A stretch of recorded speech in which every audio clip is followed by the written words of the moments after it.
old, so definitely a scary situation. Thanks so much, Katie. A family is remembering their loved one as a hero. 20-year-old Chantel Spranger was critically injured in a Central Topeka house fire 1 week ago tonight. As her family prepared to say goodbye, though, they learned she made a decision, one that is bringing them light in their darkness. With a ready smile and a love for jokes, her parents say Chantel Spranger was a typical 20-year-old. She's really outgoing. She liked music. Recently engaged, planning her future. She's got a big heart, a very big heart. That heart now beats in another woman's body. She was my world. She was my last baby girl.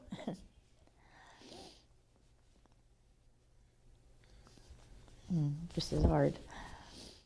December 26th, Chantel's mom, Tina Pillsbury, was cleaning their guinea pig and chinchilla cages in a spare room upstairs, chatting with Chantel, who was in her bedroom across the hall. Tina went downstairs to get a trash bag.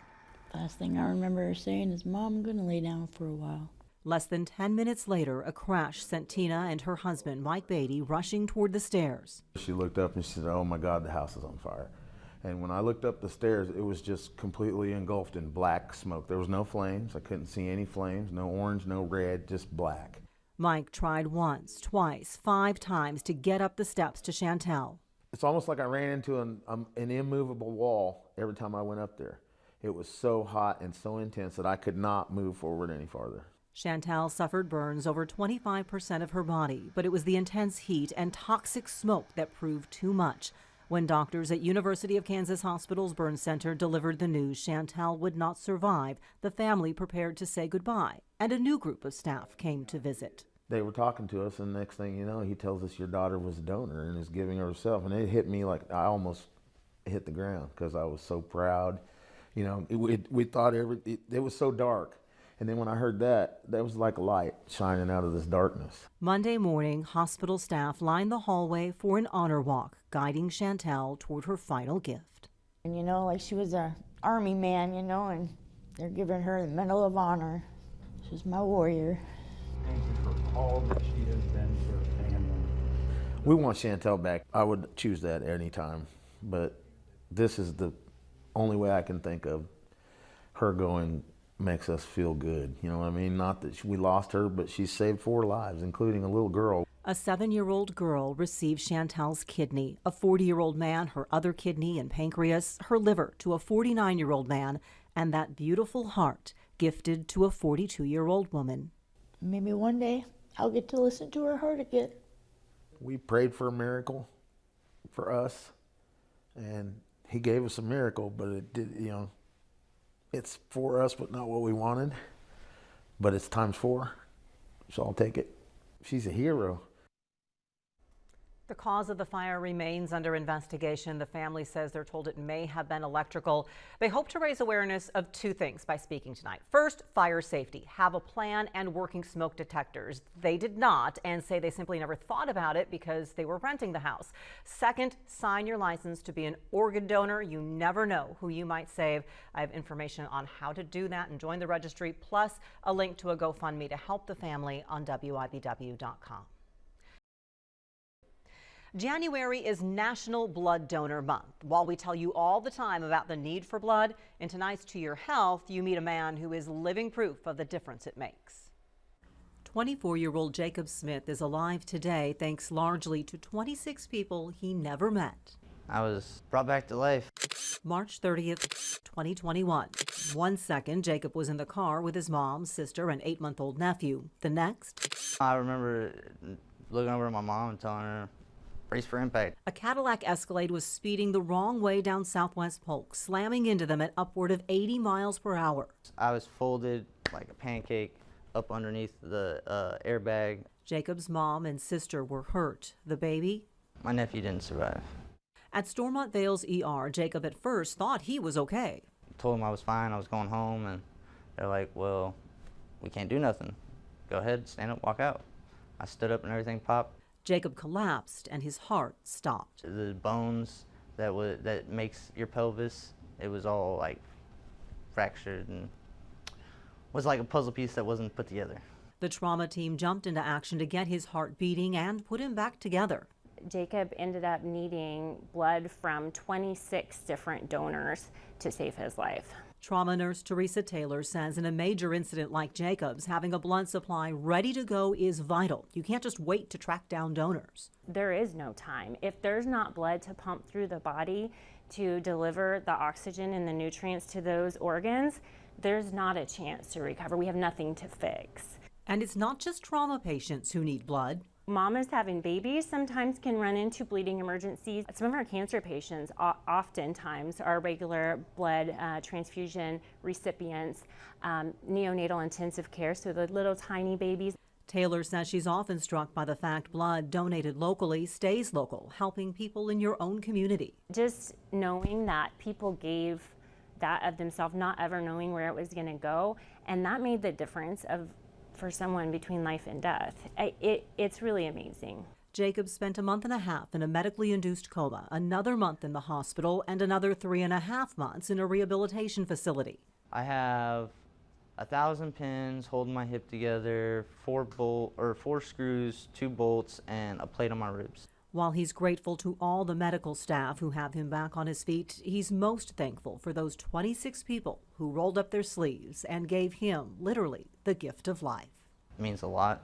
I wouldn't be here today if it wasn't for them. Amazing. Blood supplies are low right now with weather, illness, and the holidays keeping some of the regular donors away. The supply always needs to be replenished, not just because blood needs to stay fresh, but as you heard, they use it every day. Topeka's Community Blood Center has daily donation hours, plus they and the Red Cross hold regular blood drives. I posted details on how to find those schedules and locations on the health page of WIBW.com. By the way, the driver who hit Jacob and his family had his trial postponed to this summer. Remarkable. 13 News, Kansas News Leader. The people we trust with our health are facing a very real threat to their own. Violence against healthcare workers continues to rise. Federal data shows they are 5 times more likely to experience workplace violence than employees in all other industries. In tonight's To Your Health, how one man is fighting back to improve his own workplace and our state's laws. Did you ever expect that this would have happened to you? No, I didn't.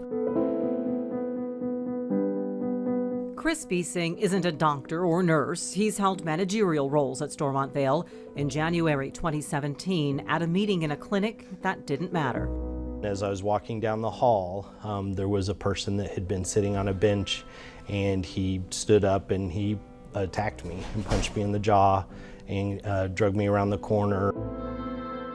The attack broke my jaw, which led to 2 surgeries. The first one didn't take properly, it didn't set, and so they rebroke it and wired me shut for a second time. Biesing missed 2 months of work and spent 2 years recovering. And I came to healthcare to try to help people that help other people. And through that, I never expected to really have to worry about my own safety. The experience led Biesing to a new role as Stormont's Director for Workers' Compensation and Workplace Safety. He also chairs their Workplace Violence Committee. After the incident happened, I definitely felt alone. I felt all by myself, that people didn't understand what happened and what was going on. He quickly realized he wasn't alone. The Bureau of Labor Statistics reports injuries from violent attacks against medical professionals grew 63% from 2011 to 2018, and healthcare professionals accounted for 73% of all non-fatal workplace injuries due to violence in 2018, 76% in 2020. On the extreme end, in June 2022, a person upset over continued pain walked into a Tulsa, Oklahoma hospital, shooting and killing a surgeon, another doctor, a receptionist, and a patient. In Kansas, a Kansas Hospital Association survey in fall 2018 found more than 46% of the 109 hospitals responding had patients, visitors, or others commit violence in the workplace over the course of a year. 21% saw violence 1 to 3 times a month. Nearly 13% report occurrences 1 to 3 times a week, and 6.6% see a violent act every day. Biesing said Stormont averages 3 injury-causing workplace violence incidents a month and 10 security calls each week. I share my story so that we can learn and make the changes that are needed. The search for solutions led Biesing and healthcare workers from across Kansas to the State House. This is a crisis We are in crisis, and we are asking this body for help. At a January House Judiciary Committee hearing, they testified for a bill increasing penalties for battery against a healthcare provider. It says to healthcare workers, you matter and you shouldn't have to be afraid to report to duty and just do your job. But our staff is afraid to report for duty. Lawmakers folded the proposal into other legislation, and Biesing was there when the governor signed it into law earlier this month. Pretty emotional for me to see it and to be through all of this. It's not a solution, but it's one of the pieces that's going to help fix the puzzle and help protect healthcare workers more than we have in the past. Biesing admits the attack has changed him. I still at times see patients or families or visitors and fear for myself. I'll see someone walking down the hall and will wonder, do I need to protect myself? But his new role gives him new perspective to channel those thoughts into improvements. In recent years, Stormont has doubled its security staff, added metal detectors and screeners in the emergency department, continually assesses what areas might pose risks for attacks, and adds notations to charts for patients with a history of aggressive behavior. And the idea is to protect staff members so that they know there's a potential for violence there, but also to help ensure that they have the tools that they can take care of themselves and also make sure that the patient's safe as well. In addition, Stormont has added resources and support groups so no one else who's been through what Biesing has ever feels alone. And healthcare workers, in the effort to take care of the patient, put themselves in harm's way at times. And so what we need to do is take extra steps to help protect them. There has been some federal legislation on this issue that has not advanced. By the way, Biesing's attacker had a criminal history that led to a 16-year prison sentence. Biesing himself was recently named one of Ingram's 2023 Heroes in Healthcare for his efforts on workplace violence issues. Melissa, compelling story and alarming trend there.